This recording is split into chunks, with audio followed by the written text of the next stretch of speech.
안녕하세요. 오늘은 동물들의 집에 대해서 이야기를 좀 해볼까 하는데요.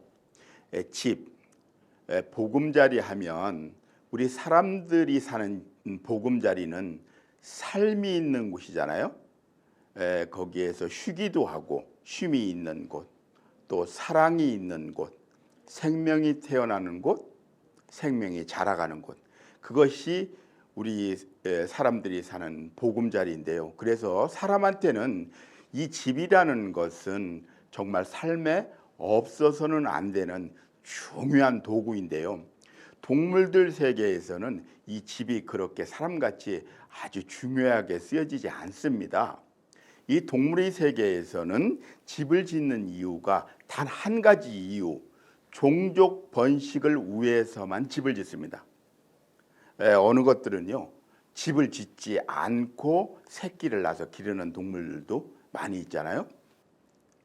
요즘 매미들이 정말 요란하게 지금 울부짖고 있는데요. 이렇게 매미가 시끄럽게 요란하게 소리를 지른다는 것은 여름이 왔다는 신호가 아니라 여름이 간다는 신호입니다. 여름이 지금 다 갈 때가 돼가지고 곧 가을이 오게 생겼는데 아직까지 짝을 찾지 못한 순매미가 얼마나 마음이 조급하겠어요. 그래가지고 요즘 제일 마음이 급해서 매미들이 울부짖고 있는데요. 이렇게 봄서부터 요때쯤 되면 새들이 가장 바쁠 시기입니다.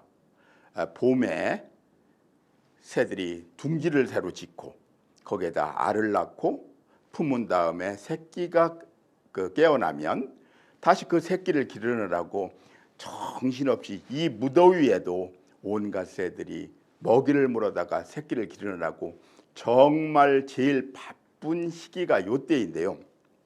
이렇게 새들이나 동물들이 집을 짓는 걸 보면 그 동물들은 온전히 집 짓는 이유가 새끼를 낳아서 기르기 위해서만 집을 짓습니다.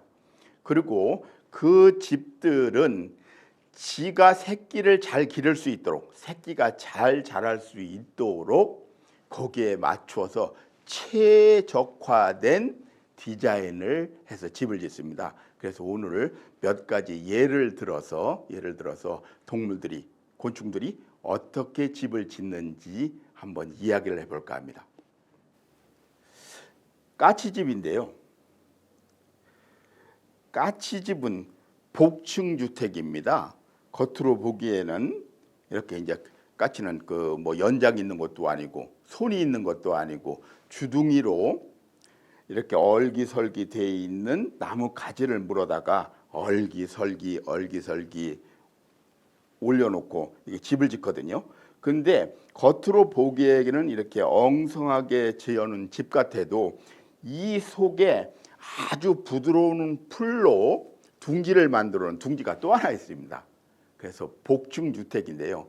겉으로는 이렇게 얼기설기 되어 있어서 다른 천적들이 접근하기가 어렵게 만들어 놨지만 그 안에 정작 자기 새끼를 기르는 곳은 아주 카펫같이 풀을 갖다가 잘 가운데를 만들어 놨습니다. 그런데 까치집도 참 까치들이 집 짓는 걸 보면 재밌는데요. 주둥이만 가지고 이렇게 집을 짓는데 이 집도 아무 곳에나 짓지 않습니다.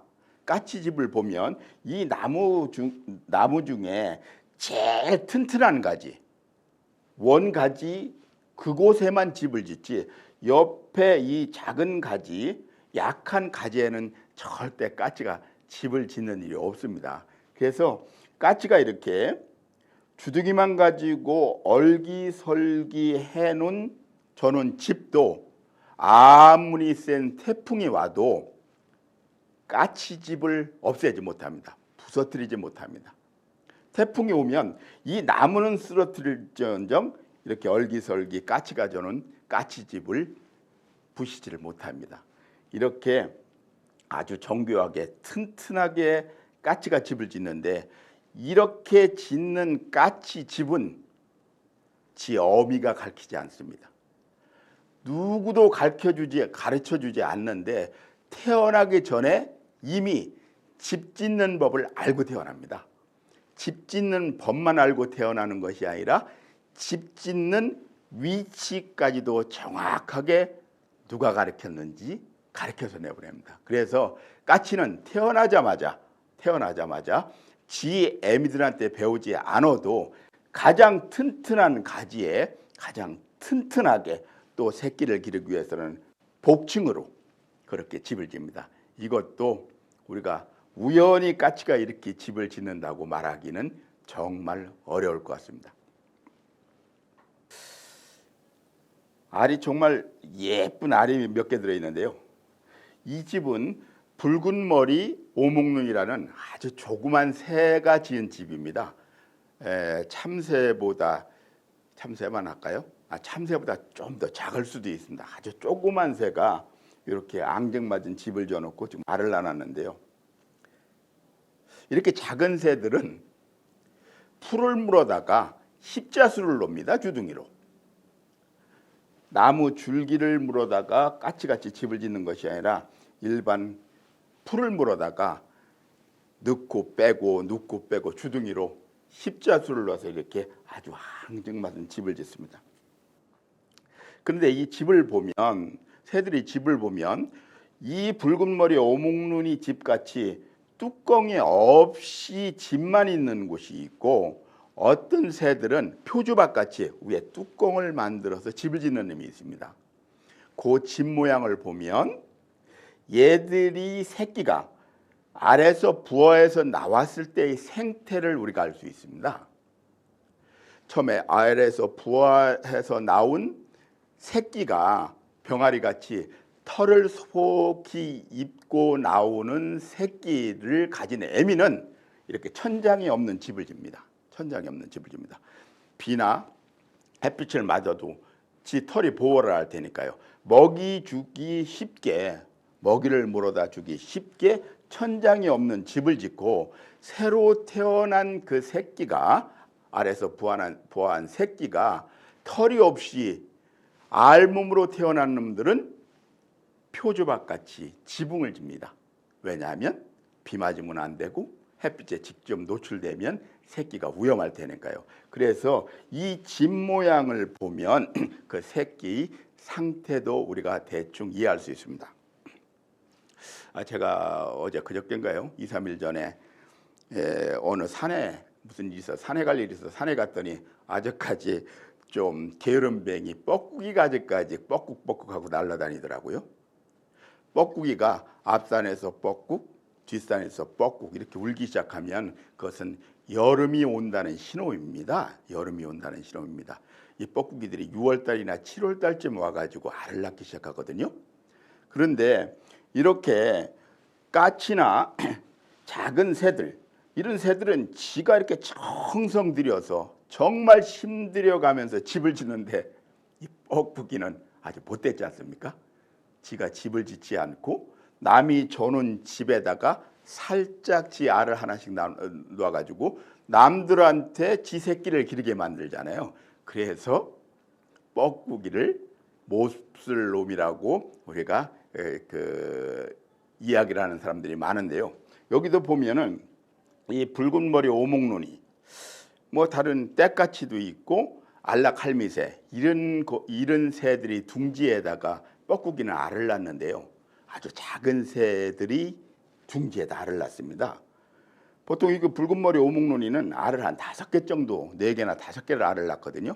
이렇게 알을 낳으면 뻐꾸기가 얼른 와서 그 알 중에 하나를 없앱니다. 하나를 없애고 이 큰 알을 지알을 여기다 얼른 낳고 도망을 갑니다. 그러고 나면 조금 있다가 이 작은 알보다 이 뻐꾸기 알이 먼저 부화가 됩니다. 먼저 부화가 되면 그 부화돼서 나온 뻐꾸기 새끼가 나머지 알들을 등어리로 밀어냅니다. 그리고 저 혼자만 남습니다. 이제 그때서부터 붉은 머리 오목눈이는 때까치는 안락할미새는 지 새끼는 없어지고 남 새끼를 기르느라고 정신이 없습니다. 뻐꾸기 좀 못됐지 않습니까? 뻐꾸기는 1년에 12개 정도의 알을 낳는데요. 그 알을 숙주새의 어느 집 한 곳에다 12개의 알을 낳는 것이 아니라 각 숙주 한 집에 하나씩만 낳고 다닙니다. 그러니까 이 뻐꾸기 입장으로 봐서는 이 둥지를 12개를 차지해야 되거든요. 12개를. 그런데 여기서 더 중요한 것은 둥지를 찾았는데 숙주새가 아직 알을 낳지 않았어요. 근데 거기다 알을 낳으면은 숙주새가 대부분 눈치를 채지 않습니까? 그러니까 숙주새가 알을 낳아서 아직 부화하기 전의 장소를 12군데를 차지해야 됩니다. 그러니 뻐꾸기가 얼마나 바쁘겠습니까? 그리고 이렇게 알 나눈 곳을 찾았는데 주인이 딱 버티고 있네요. 안락할미새가 붉은 머리 오목눈이가 딱 지키고 있네요. 그럼 거기 알을 못 낳지 않습니까? 이렇게 나눈 곳에 주인이 살짝 외출을 했을 때를 또 그 기회를 포착해야 됩니다. 그러니까 확률이 엄청 어렵겠죠. 그래서 뻐꾸기는 한두 마리만 우리 마을에 동네에 와 있어도 엄청 많이 와 있는 것 같습니다. 한 곳에 계속 있질 못하고 앞산에서 뻐꾹 뒷산에서 뻐꾹 계속 날아다니면서 이 집을 찾느라고 많은 노력을 합니다. 자, 여기서요, 제가 조금 전에 뻐꾸기는 지가 지 새끼를 기르지 않고 남 집에다 알을 낳고 남한테 맡겨서 새끼를 기르니까 못된 놈인 것 같다고 말씀을 드렸는데, 우리가 그렇게 비난만 할 건 아닙니다. 뻐꾸기도 엄청 양심이 있습니다. 자, 보세요. 뻐꾸기가 남 집에다 알을 낳으려고 작정을 했으면 들키질 말아야 될 거 아닙니까? 그러면은 조용히 몰래 다니면서 남 집에다 알을 나눠야 될 텐데요. 뻐꾸기는 그러지 않습니다. 계속 뻐꾹 저기도 뻐꾹 여기서도 뻐꾹. 무슨 짓을 하고 다니냐면요, 여러분 작은 새 여러분, 제가요 어떻게 태어나다 보니까 제가 집을 짓지 못하고 남 집에다가 위탁을 해서 새끼를 기를 수밖에 없는 처지가 돼 있거든요. 그래서 어쩔 수 없이 여러분들의 집에다가 알을 좀 낳아야 되는데, 그것이 허락이 되지 않는 분들은 제가 지금 뻐꾹 하고 다니니까 단둘이를 좀 잘 하시고요. 혹시 허락이 되시는 분은 집을 좀 비워놔 주실래요?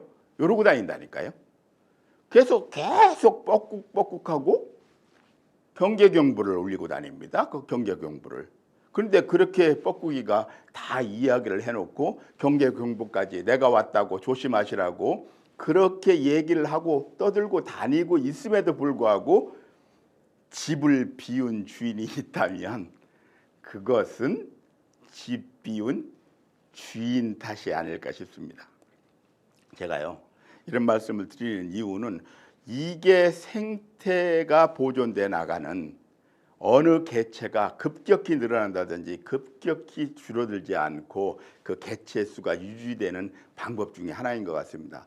이렇게 뻐꾸기가 내 집에 와서 알을 낳아가지고 내 새끼들이 하나도 부화가 안 되고 다 없어지고 뻐꾸기 새끼만을 기르는 그런 새들이 많이 있을지라도 때같이 조금 전에 말씀드렸던 붉은 머리 오목눈이 개체 수가 줄어붙지 않습니다. 붉은 머리 오목눈이 때같이 안락할미새의 개체 수는 항상 일정 수가 유지됩니다.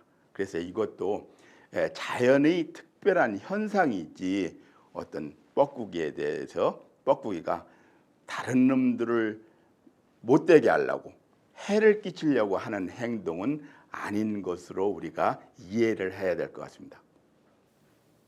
제비집인데요. 제비들은 태어나기 전에 아마 흥부전을 읽고 태어나는 것 같습니다. 제가 이런 말씀을 드리냐면, 제비들은 절대 사람을 두려워하지 않습니다. 사람이 지들을 해코지 해치지 않을 것을 다 알고 태어납니다.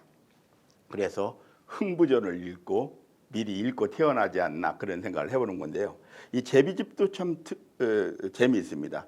제비들은 아무데나 집을 짓지 않고 꼭 사람이 거주하는, 사람이 살고 있는 집에서만 집을 짓는데요. 시골 가면은 지금 폐가 사람이 살지 않는 집들이 있거든요. 거기에 제비집을 짓지 않습니다. 사람이 인기척이 있지 않는 곳은 제비가 집을 짓지 않습니다.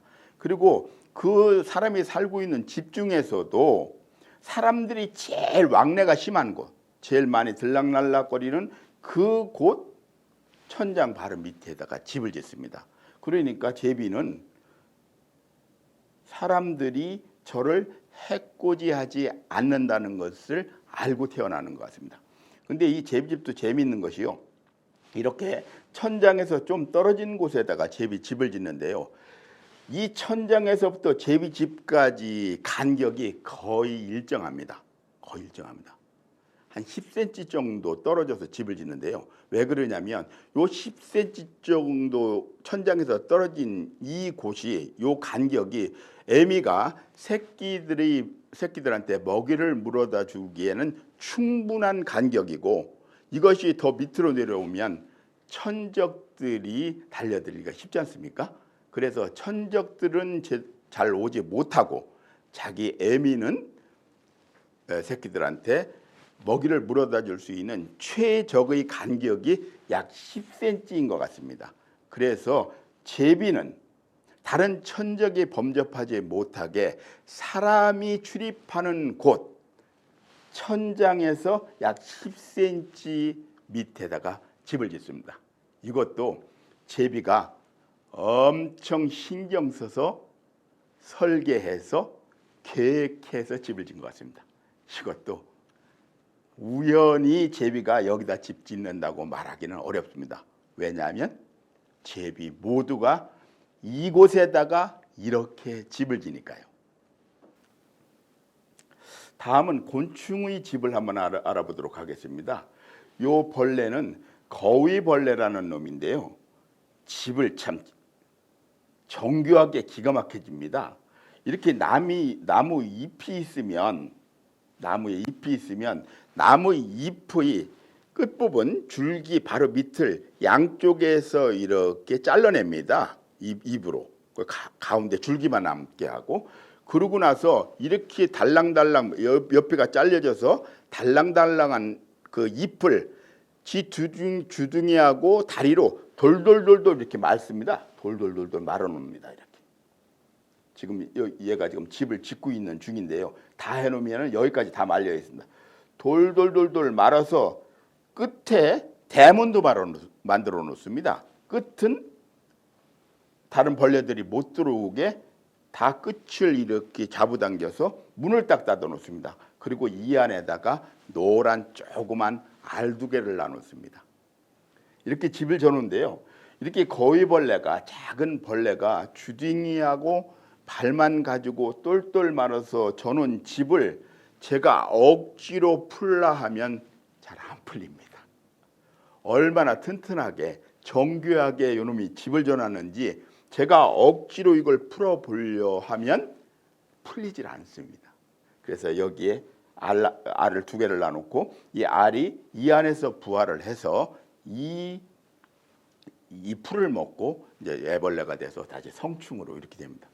정말 이것도 벌레가 만든 집치고는 아주 특별하고 잘 저는 집이지 않습니까?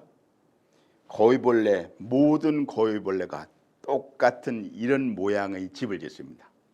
이것도 얘 어미한테 배운 게 아니라 태어나기 전에 이런 집을 짓는 방법을 누군가가 가르쳐서 내보내는 것 같습니다. 요놈은 참, 요놈 재미있습니다.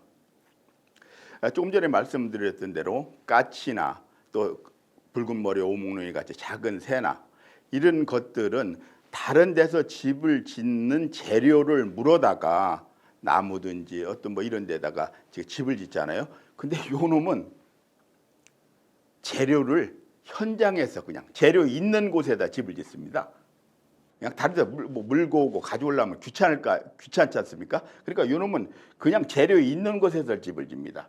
이거 주로 억새밭 이런 풀밭에서 집을 많이 짓는데요. 맷받쥐입니다. 맷받쥐. 생쥐 비슷하게 생겼는데요. 맷받쥐라는 쥐인데 요 놈은 주둥이 가지고 억새라든지 이렇게 풀 있는 곳에 그 자리에서 옆에 있는 풀을 끌어다가 요렇게 동그랗게 앙증맞은 집을 짓습니다. 여기 보시면요. 이놈이 진 집은 위에 지붕이 있습니다. 지붕이 있잖아요. 틀림없이 이놈이 새끼를 낳으면 이놈은 벌거숭이 새끼를 낳을 게 틀림없습니다. 아까 말씀드렸던 대로 벌거숭이가 아니고 털을 입거나 새끼가 나오면 이 지붕을 안 만든다고 제가 말씀을 드렸잖아요.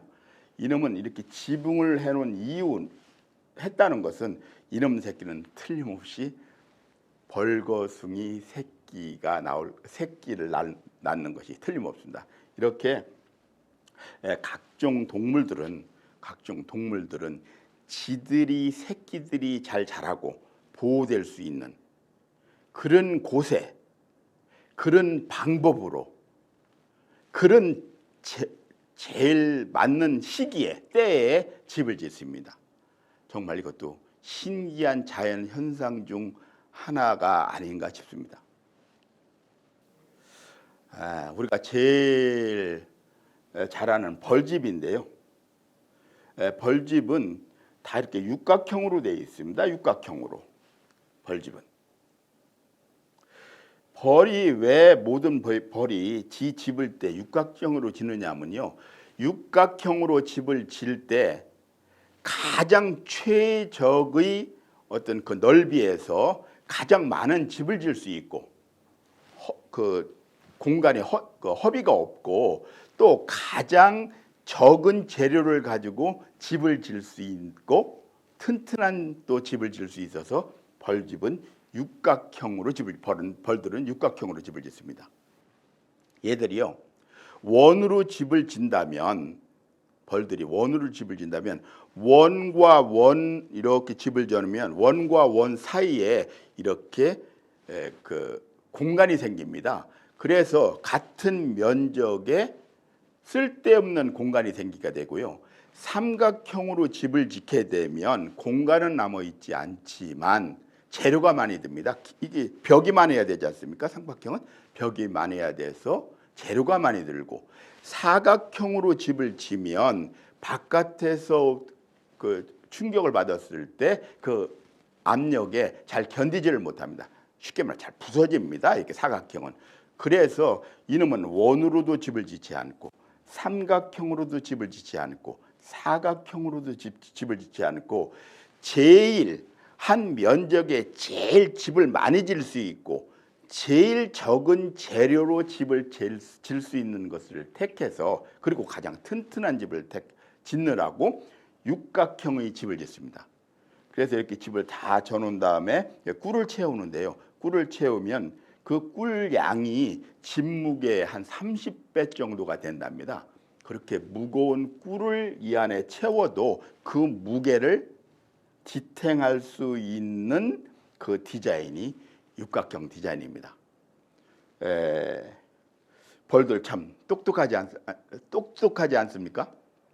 우리가 이 벌집을 응용해서 비행기나 인공위성을 띄울 때 그 왜 벽 있지 않습니까? 비행기 벽, 인공위성의 벽이 이렇게 왜 압력에 의해서 쭈그러들면 안 되니까 벌집 모양의 패드로 벽을 만드는 것으로 제가 알고 있습니다.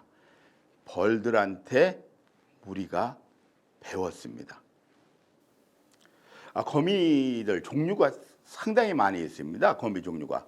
그런데 거미 종류는 많은데 그 각자 다른 거미들의 집 모양은 다 똑같습니다. 집 모양 다 똑같습니다. 보시는 것 같이 이렇게 방사성으로 해서 이런 타원형 이런 둥근 집을 짓는데요. 왜 집 모양이 똑같으냐면 거미 종류는 다르지만 종은 달라도 집 짓는 설계 도면이 똑같습니다. 설계 도면이. 집 짓는 방법이 똑같아요. 순서도 똑같고. 거미가 집을 어떻게 짓느냐면 처음에 이렇게 나무 가지가 있다면 이렇게 있다면 여기다 집을 짓는다 하면 거미가 열리 올라옵니다. 열리. 그래가지고 그 거미 똥구멍에 실을 매달고 거꾸로 쭉 내려와서 이때 바람이 불어주면 참 좋습니다. 바람이 불어주면 딱 붙어서 이렇게 선이 연결되는 거고 그렇지 않으면 땅으로 내려와서 이쪽으로 걸어서 올라가 가지고 이렇게 연결을 합니다. 처음에. 그래서 기준점을 만듭니다. 이렇게 기역자가 있으면 옆으로 기준점을 하나 만듭니다. 그 다음에는 이렇게 기준점이 만들어지면 이 꼭대기로 올라가서 여기서 또 거꾸로 쭉 내려옵니다. 그러면은 세로줄이 만들어집니다. 두 번째는 이 세로줄을 만듭니다. 두 번째는. 그리고 세 번째는 한 가운데로 들어가 가지고 촘촘하게 이렇게 거미줄을 연결합니다. 왜냐하면은 이 세로줄이 팽팽하게 당겨지게 하기 위해서 그런 것 같습니다. 세 번째는 가운데를 팽팽하게 연결해 놓은 다음에 이제 가로줄을 만드는데요. 우선 가로줄을 처음에는 가운데서부터 바깥으로 이렇게 촘촘하게 가로줄을 만드는 것이 아니라 듬성 띄워서 가로줄을 연결합니다. 이렇게. 그다음에 다섯 번째 맨 마지막에는 그 간격이 띄워져서 듬성 연결해 놓은 가로줄 중간 사이에 연결하는 가로줄은 안에서부터 바깥에가 아니라 바깥에서부터 안으로 이렇게 거미줄을 연결합니다. 그렇게 다섯 단계의 집을 짓는데요. 모든 거미가 똑같은 순서로 똑같은 방법으로 집을 짓습니다. 그렇게 저는 거미집은 거미줄 하나하나는 정말 우리 눈에 잘 보이지도 않을 정도로 그렇게 가는 줄이지만 그렇게 그 가는 줄을 촘촘히 연결해서 전체를 연결해 놓으면 태풍이 와도 이 거미줄을 완전히 없애지 못합니다.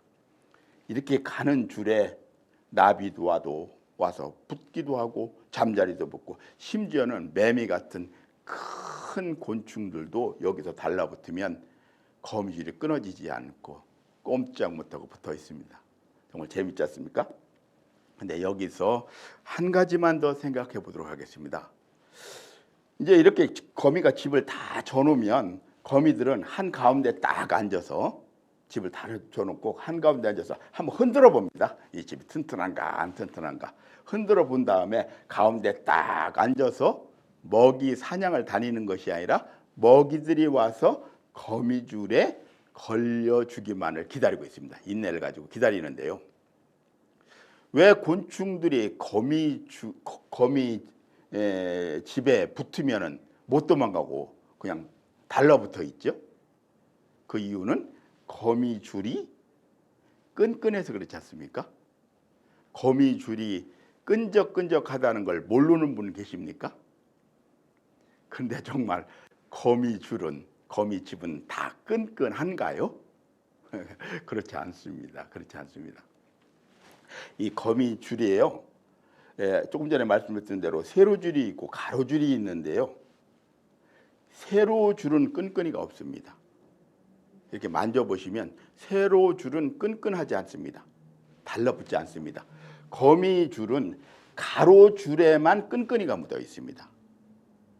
왜냐하면 이 세로줄은 지가 다니는 길이거든요. 거미가 지가 다니는 길인데 거기까지 끈끈이를 묻혀놓으면 지가 지다리가 달라붙으면 안 되지 않습니까? 그래서 지가 다니는 길인 세로줄은 끈끈이를 묻혀놓지 않은 거미줄로 만들고 가로줄에다만 이걸 확대해 보면 이슬방울 같이 그 끈끈이를 촉촉촉촉 이렇게 묻혀놨습니다.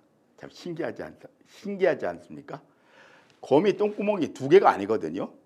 한 똥구멍에서 나오는 실 가지고 거미가 집을 짓는데 세로줄이 나올 때는 끈끈이가 없는 세로줄을 내보내서 집을 짓고 가로줄을 만들 때는 끈끈이를 묻혀서 거미줄을 만들어내놓고 이것도 정말 신기하지 않습니까?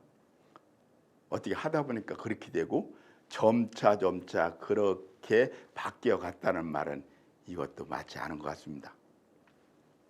오늘 제가 동물들과 곤충들 몇 종류의 예를 들어서 동물들이 집에 대해서 생각을 해봤는데요. 처음에 말씀드렸던 대로 사람과 곤충, 동물들은 집이 필요한 이유가 전혀 다릅니다.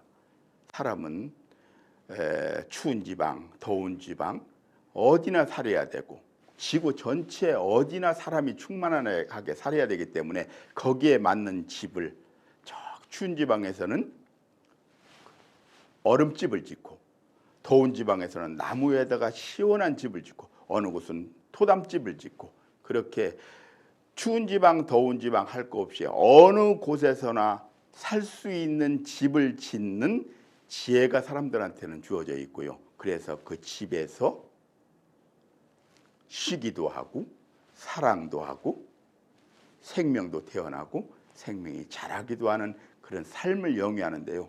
이 동물들은 곤충들은 단 한 가지 종족 번식을 위해서만 집을 짓기 때문에 새들이 집을 다 저는 후에 새끼가 부화해서 어미까지 자라는 데까지는 그 집에서 살지만 새끼가 다 자라면 애미도 그 집에서 살지 않고 새끼도 그 집에 다시 오질 않습니다. 심지어는 동물 중에 등치가 큰 가축 또 야생동물 있잖아요. 등치가 큰 거 소나 말이나 코끼리나 기린 저기 아프리카 거기 초원에 가면 누구떼들 이런 놈들은 절대 집 짓는 법이 없지 않습니까? 새끼를 낳을 때도 집을 짓지 않습니다.